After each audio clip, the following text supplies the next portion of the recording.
طعم الدنيا اتغير، فرحة قلبي بتكبر، وبطلتك بتغير، ما أحلك يا رمضان. أنا دايما بستنى، على قلبي ما أغلى، يا رب بلغنا طول ريحته طلت رمضان. رمضان ده حياتي. نحمده ونصلي على رسوله الكريم، أما بعد، فأعوذ بالله من الشيطان الرجيم، بسم الله الرحمن الرحيم، رب اشرح لي صدري ويسر لي أمري واحلل عقدة من لساني يفقهوا قولي۔ ہمارا دین ہمیں ایک طرف اپنے خالق سے جوڑتا ہے، دوسری طرف ہمیں بندوں کے ساتھ اچھی طرح زندگی بسر کرنے کی تعلیم دیتا ہے۔ کوئی شخص صحیح معنوں میں دیندار ہو نہیں سکتا جب تک وہ اللہ تعالیٰ کے حقوق کے ساتھ ساتھ بندوں کے حقوق ادا نہ کرے۔ اپنے حقوق کے بارے میں تو اللہ تعالیٰ کیا فرماتے ہیں کہ وہ جس کو چاہیں معاف کر دیں، لیکن بندوں کے حقوق جب تک بندے معاف نہیں کریں گے اس وقت تک معاف نہیں ہو سکتے۔ حقوق العباد کا معاملہ بہت اہم معاملہ ہے۔ حقوق العباد کا مطلب کیا ہے؟ بندوں کے حق دینا، اور بندوں میں سب سے پہلا اور بڑا حق والدین کا حق ہے۔ قرآن پاک میں اللہ سبحانہ وتعالی اپنے ساتھ ساتھ والدین کا شکر گزار ہونے کا حکم دیتے ہیں۔ ارشاد باری تعالیٰ ہے وَأَنِ اشْكُرْ لِي وَلِوَالِدَيْكَ، میرے شکر گزار ہو اور اپنے والدین کے۔ والدین کے ساتھ حسن سلوک کا بار بار حکم آیا ہے۔ قرآن پاک میں اللہ تعالیٰ فرماتے ہیں وَقَضَىٰ رَبُّكَ أَلَّا تَعْبُدُوا إِلَّا إِيَّاهُ وَبِالْوَالِدَيْنِ إِحْسَانًا، اور تیرے رب نے فیصلہ کر دیا کہ اس کے سوا کسی کی عبادت نہ کرو اور والدین کے ساتھ احسان کرو، اچھا سلوک کرو۔ ایک اور جگہ پر فرمایا وَوَصَّيْنَا الْإِنسَانَ بِوَالِدَيْهِ حُسْنًا، اور ہم نے انسان کو تاکیدی حکم دیا کہ وہ والدین کے ساتھ اچھا سلوک کرے۔ احسان کا لفظ حسن سے نکلا ہے، خوبصورت، عمدہ، اچھا۔ ایک حدیث میں آتا ہے، حضرت ابو امامہ روایت کرتے ہیں کہ ایک شخص نے نبی صلی اللہ علیہ وسلم سے پوچھا کہ یا رسول اللہ صلی اللہ علیہ وسلم، ماں باپ کا حق کیا ہے؟ یعنی اولاد پر ماں باپ کا کیا حق ہے؟ فرمایا دونوں تیری جنت اور تیری دوزخ ہے، یعنی اگر تم نے ان دونوں کے ساتھ اچھا سلوک کیا تو تم جنت کے مستحق ہوگے، اور اگر نہیں کیا تو پھر دوزخ تمہارا مقدر ہوگی۔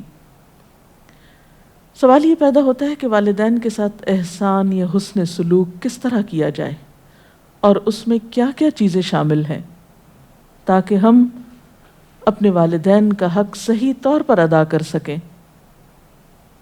سب سے پہلی بات تو یہ ہے کہ ہمیں والدین کے لیے شکر گزاری کے جذبات رکھنے چاہیے، جیسا کہ ارشاد باری تعالیٰ ہے اَنِ اشْكُرْ لِي وَلِوَالِدَيْكَ، اور شکر گزاری کا مطلب کیا ہے کہ انسان والدین کے لیے دل میں محبت کے جذبات رکھے، قدردانی کے جذبات رکھے، ان کے احسانات پر زبان سے بھی شکر ادا کرے اور پھر جواباً ان کی اطاعت بھی کرے۔ والدین کو خوش رکھنا یہ بھی احسان کی ایک شکل ہے۔ حضرت عبداللہ بن عمر کہتے ہیں کہ نبی صلی اللہ علیہ وسلم نے ارشاد فرمایا اللہ کی خوشنودی والد کی خوشنودی میں ہے، یعنی اگر والد خوش ہیں تو اللہ تعالیٰ بھی تم سے خوش ہیں، اور اللہ کی ناراضگی والد کی ناراضگی میں ہے۔ ایک اور حدیث میں آتا ہے کہ ایک آدمی اپنے ماں باپ کو روتا ہوا چھوڑ کر نبی صلی اللہ علیہ وسلم کے پاس ہجرت پر بیعت کرنے کے لیے حاضر ہوا، تو آپ نے اس شخص کو واپس لوٹا دیا اور فرمایا جاؤ اور جا کر ان کو خوش کرو جس طرح تم انہیں رلا کر آئے تھے۔ گویا والدین کو خوش رکھنا اولاد کی ذمہ داریوں میں سے ایک ہے۔ پھر اسی طرح زبانی کلامی خوش بھی نہیں رکھا جا سکتا جب تک ان کی خدمت نہ کی جائے۔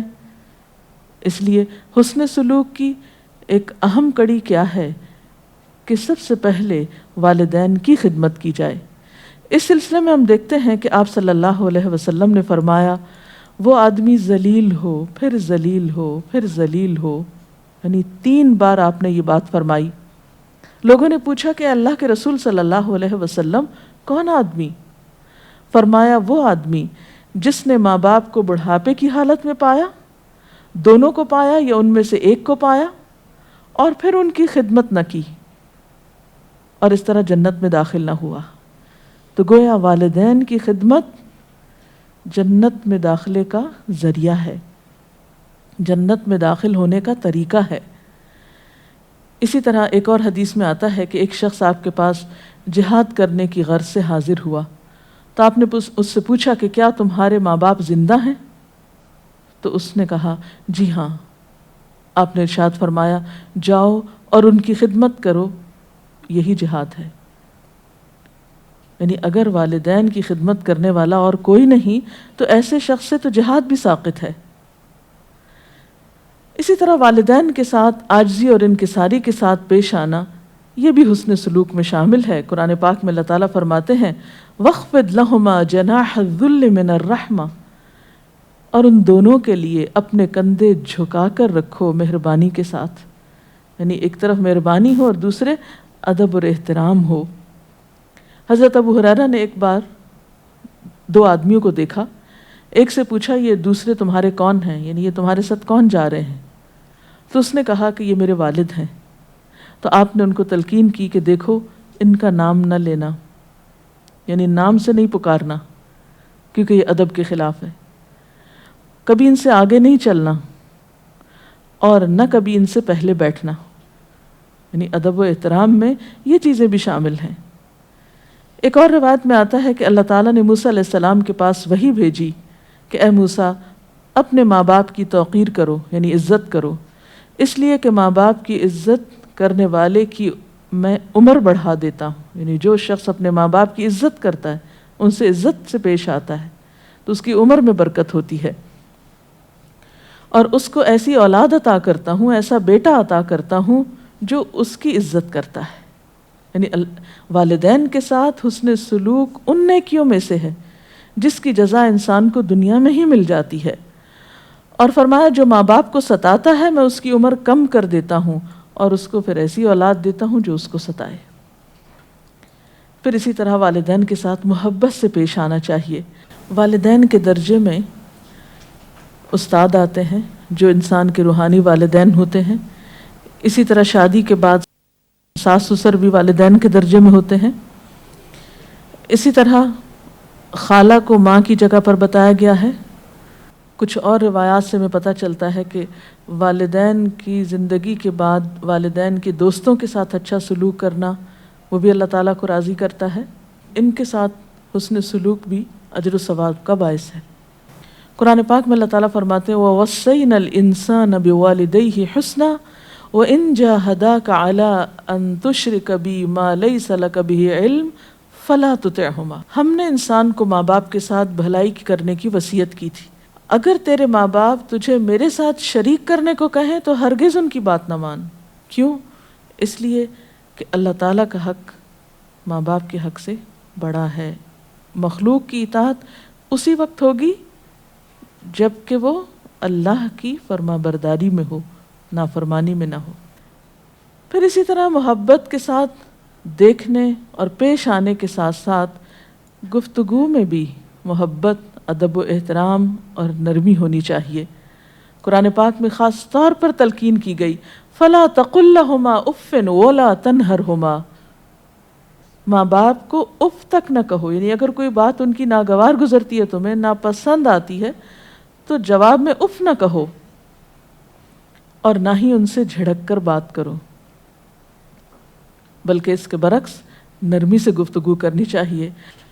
اسی طرح والدین کے لیے نرمی اور محبت اور شفقت کے ساتھ گفتگو کرنی چاہیے. نہ صرف یہ کہ ہمارے عمل سے اس کا اظہار ہو بلکہ گفتگو میں بھی اس کا اظہار ہونا چاہیے. ان کو برا بھلا کہنے سے پرہیز کرنا چاہیے. حضرت عبداللہ فرماتے ہیں کہ نبی صلی اللہ علیہ وسلم نے ارشاد فرمایا سب سے بڑا گناہ یہ ہے کہ انسان اپنے والدین پر لعنت بھیجے. عرض کی گئی کہ یہ کیسے ہو سکتا ہے، یعنی کوئی شخص ایسا بد نصیب بھی ہے کہ جو ماں باپ کو برا بھلا کہے؟ تو آپ نے فرمایا کہ ایک شخص کسی کے ماں باپ کو گالی دیتا ہے تو گویا اس نے خود اپنے والدین کو دی. یعنی اگر آپ کسی کے والدین کو دیتے ہیں اور وہ پلٹ کے آپ کے والدین کے، تو آپ سبب بنے اپنے ماں باپ کو برا کہلوانے کے. تو گویا ایسے عمل سے بھی پرہیز کرنا چاہیے جس سے براہ راست تو کیا انڈائریکٹلی بھی والدین کے لیے تکلیف اور پریشانی کا سبب نہ بنے. پھر اسی طرح والدین کی اطاعت کرنا، ان کی بات ماننا یہ بھی ضروری ہے، اور نافرمانی سے پرہیز کرنا چاہیے. اپنے ماں باپ کے ساتھ نیکی کرو، تمہاری اولاد تمہارے ساتھ بھلائی کرے گی. اسی طرح ایک اور روایت میں آتا ہے آپ صلی اللہ علیہ وسلم نے فرمایا کیا میں تمہیں بڑے گناہ کے بارے میں نہ بتاؤں؟ صحابہ کرام نے عرض کیا کیوں نہیں اے اللہ کے رسول صلی اللہ علیہ وسلم؟ آپ نے فرمایا سب سے بڑا گناہ یہ ہے کہ انسان اللہ کے ساتھ کسی کو شریک کرے اور پھر اپنے والدین کی نافرمانی کرے. اس وقت آپ صلی اللہ علیہ وسلم تکیہ لگائے ہوئے تھے، یعنی ٹیک لگا کے بیٹھے تھے. آپ نے تکیہ چھوڑ دیا اور فرمانے لگے اور جھوٹ بولنا، جھوٹی گواہی دینا، سن لو، جھوٹ بولنا، جھوٹی گواہی دینا. اور آپ برابر یہی کہتے رہے یہاں تک کہ ہم نے خواہش کی کہ کاش آپ خاموش ہو جائیں. پھر اسی طرح یہ ہے کہ انسان اگر والدین کی نافرمانی کرتا ہے تو اس نافرمانی کی سزا انسان کو دنیا میں بھی ملتی ہے. پھر اسی طرح یہ ہے کہ ہمیں والدین کی ضروریات کا بھی خیال رکھنا چاہیے. یعنی صرف زبانی اچھی باتیں کرنا یا وقتی طور پر کوئی خدمت کر دینا کافی نہیں، بلکہ اس چیز پر بھی نظر رکھنی چاہیے کہ وہ کس کس چیز کے ضرورت مند ہیں، اور خصوصاً بڑھاپے میں. قرآن پاک میں اللہ سبحانہ وتعالیٰ فرماتے ہیں یسألونک ماذا ینفقون، لوگ آپ سے پوچھتے ہیں کہ وہ کیا خرچ کریں. قل ما انفقتم من خیر فللوالدین، ان سے کہہ دیجئے کہ جو بھی تم مال میں سے خرچ کرو تو والدین کے لیے، یعنی پہلا حق انسانوں میں سے والدین کا ہے. والاقربین، اور رشتہ داروں پہ خرچ کرو. والیتامی والمساکین، اور یتیموں اور مسکینوں پہ خرچ کرو. وابن السبیل، اور مسافروں پہ خرچ کرو. تو گویا انسان کے مال کے سب سے زیادہ حقدار اس کے والدین ہیں. ایک بار ایک شخص نبی صلی اللہ علیہ وسلم کے پاس آیا اور اپنے باپ کی شکایت کرنے لگا کہ وہ جب چاہتے ہیں میرا مال لے لیتے ہیں. آپ نے اس آدمی کو بلایا کہ تم اپنے بچے کا مال کیوں لیتے ہو؟ ایک بوڑھا آدمی لاٹھی ٹیکتا ہوا آپ صلی اللہ علیہ وسلم کے پاس حاضر ہوا اور کہنے لگا اے اللہ کے رسول صلی اللہ علیہ وسلم، ایک زمانہ تھا کہ یہ کمزور اور بے بس تھا، مجھ میں طاقت تھی، میں مالدار تھا اور یہ خالی ہاتھ تھا. میں نے کبھی اس کو اپنی کوئی چیز لینے سے روکا نہیں. آج میں کمزور ہوں، خالی ہاتھ ہوں، یہ مالدار ہے، قوی ہے، اور یہ اپنا مال مجھ سے بچا بچا کے رکھتا ہے. اور یہ ایک حقیقت ہے کہ والدین تو خوشی سے اولاد پہ خرچ کرتے ہیں، اور اگر زندگی میں کبھی اولاد کو والدین پہ خرچ کرنا پڑے تو دل تنگ ہونے لگتے ہیں. نہیں، والدین کے لیے دل تنگ نہ رکھیے، بلکہ اپنے مال پر اپنی ذات سے زیادہ ان کا حق سمجھیے. اور آخری بات یہ کہ انہیں اپنی دعاؤں میں یاد رکھیے. والدین کے لیے دعا تو اللہ تعالیٰ نے خود سکھائی ہے. وَقُلْ رَبِّ ارْحَمْهُمَا كَمَا رَبَّيَانِي صَغِيرًا، اور آپ کہیے کہ اے پروردگار ان دونوں پر رحم فرما جس طرح انہوں نے مجھے بچپن میں پالا ہے جبکہ میں چھوٹا تھا. دونوں کا ہی حق بہت ہے، لیکن والدین میں سے خصوصی طور پر ماں کا حق زیادہ بتایا گیا ہے. قرآن پاک میں اللہ تعالیٰ فرماتے ہیں وَوَصَّيْنَا الْإِنسَانَ بِوَالِدَيْهِ إِحْسَانًا حَمَلَتْهُ أُمُّهُ كُرْهًا وَوَضَعَتْهُ كُرْهًا. ہم نے انسان کو ہدایت کی کہ والدین کے ساتھ اچھا سلوک کرے، اس کی ماں نے مشقت اٹھا کر اسے پیٹ میں رکھا اور مشقت اٹھا کر اس کو جنم دیا۔ حضرت عیسیٰ علیہ السلام کے بارے میں آتا ہے وَبَرًّا بِوَالِدَتِي وَلَمْ يَجْعَلْنِي جَبَّارًا شَقِيًّا۔ ایک شخص آپ کے پاس آتا ہے اور پوچھتا ہے مجھ پر سب سے زیادہ حق کس کا ہے؟ فرمایا تیری والدہ کا۔ وہ پھر پوچھتا ہے، آپ نے فرمایا تیری والدہ کا۔ تیسری بار پوچھتا ہے تو آپ فرماتے ہیں تیری والدہ کا۔ جب چوتھی بار وہ یہی سوال دہراتا ہے تو آپ نے فرمایا تیرے والد کا۔ تو اس سے پتہ چلتا ہے کہ ماں کی چونکہ قربانی زیادہ ہوتی ہے، اس لیے ماں کے جذبات کا خیال رکھنا زیادہ توجہ کا تقاضا کرتا ہے، اگرچہ والد کی نافرمانی کی بھی اجازت نہیں ہے، لیکن ماں چونکہ اولاد کے ساتھ ایک خاص قسم کی محبت اور شفقت اور ممتا رکھتی ہے، تو جب وہ ہرٹ ہوتی ہے تو اس سے اس کو تکلیف بہت پہنچتی ہے، اس لیے خصوصی طور پر اس کا خیال رکھنے کا حکم دیا گیا۔ سوتیلے والدین بھی والدین ہوتے ہیں اور ان کو بھی والدین ہی کی طرح مقام دینا چاہیے۔ آپ صلی اللہ علیہ وسلم کے طریقے میں ہم دیکھتے ہیں کہ آپ کے اپنے والدین، آپ کے والد تو آپ کی پیدائش سے پہلے ہی دنیا سے رخصت ہو چکے تھے، آپ کی والدہ بھی 6 سال کی عمر میں رخصت ہو گئی۔ تو جن خواتین نے آپ کو دودھ پلایا تھا، بچپن میں پالا تھا، آپ ان کے ساتھ بہت اچھا سلوک کیا کرتے تھے۔ مثال کے طور پر ہم دیکھتے ہیں کہ حضرت ام ایمن جنہوں نے آپ کی والدہ کے بعد آپ کی کیئر کی اور آپ کو ابوا سے مکہ لے کر آئیں، جب آپ ان کو دیکھتے تھے تو ان کو کہتے تھے یہ میری ماں کے بعد میری ماں ہیں۔ اسی طرح ایک اور موقع پر آپ گوشت تقسیم کر رہے تھے کہ اتنے میں ایک بوڑھی خاتون آئیں، آپ نے اپنی چادر بچھائی اور اپنا کام چھوڑ کر ان کو ویلکم کیا، تو لوگوں نے پوچھا کہ یہ کون خاتون ہے جن کو آپ اتنی عزت دے رہے ہیں؟ تو بتایا گیا کہ یہ آپ کی رضائی ماں ہیں۔ تو بات یہ ہے کہ والدین چاہے حقیقی ہوں یا سوتیلے ہوں یا رضائی ہوں، ان سب کے ساتھ حسن سلوک ہم سب پر لازم ہے جہاں جہاں بھی موقع ہو۔ والدین کا حق صرف ان کی زندگی تک نہیں ہوتا، ان کی وفات کے بعد بھی ان کی اولاد پر رہتا ہے۔ والدین کی وفات کے بعد ان کے لیے نماز جنازہ پڑھنا، مسلسل ان کے لیے دعائے استغفار کرنا، یعنی ان کی بخشش کی دعا کرنا، اگر کوئی وعدہ انہوں نے کیا ہو اسے پورا کرنا، کوئی نظر مانی ہو اسے ادا کرنا، ان کے دوستوں کا احترام کرنا، ان کے رشتہ داروں کا خیال رکھنا، یہ سب کچھ اولاد کے ذمہ آتا ہے۔ اسی طرح بعض اوقات ایسا ہوتا ہے کہ انسان سے والدین کے حق میں نافرمانی ہو جاتی ہے، پھر اگر وہ فوت ہو جائیں بعد میں کبھی احساس ہونے لگتا ہے تو پھر انسان بے حد نادم ہوتا ہے۔ تو ایسی صورت میں پھر وہ کیا کرے؟ اس صورت میں اسے والدین کے لیے کثرت سے دعا کرنی چاہیے، ان کی طرف سے صدقہ خیرات کرنا چاہیے اور ان کے رشتہ داروں کے ساتھ اچھا سلوک کرنا چاہیے۔ ایک حدیث میں آتا ہے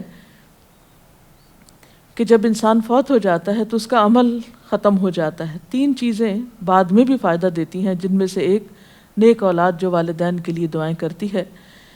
اسی طرح ایک اور حدیث میں آتا ہے کہ کسی شخص کے ماں باپ دونوں فوت ہو جاتے ہیں یا ایک، اور وہ ان کا نافرمان ہوتا ہے، مگر بعد میں وہ ان کے لیے استغفار اور دعا کرتا رہتا ہے یہاں تک کہ اللہ تعالیٰ اس کو نیکوکار لکھ لیتا ہے۔ یعنی بعد میں ان کے فوت ہونے کے ان کے لیے استغفار کرنا ان کوتاہیوں کا کفارہ بن سکتا ہے جو زندگی میں والدین کے ساتھ کی گئی ہوں۔ تو اللہ تعالیٰ سے دعا ہے کہ وہ ہمیں والدین کا حق پہچاننے والا بنائے۔ وآخر دعوانا ان الحمد للہ رب العالمین۔ سبحانک اللہم وبحمدک نشہد ان لا الہ الا انت نستغفرک ونتوب الیک۔ والسلام علیکم ورحمۃ اللہ وبرکاتہ۔ ما أحلك يا رمضان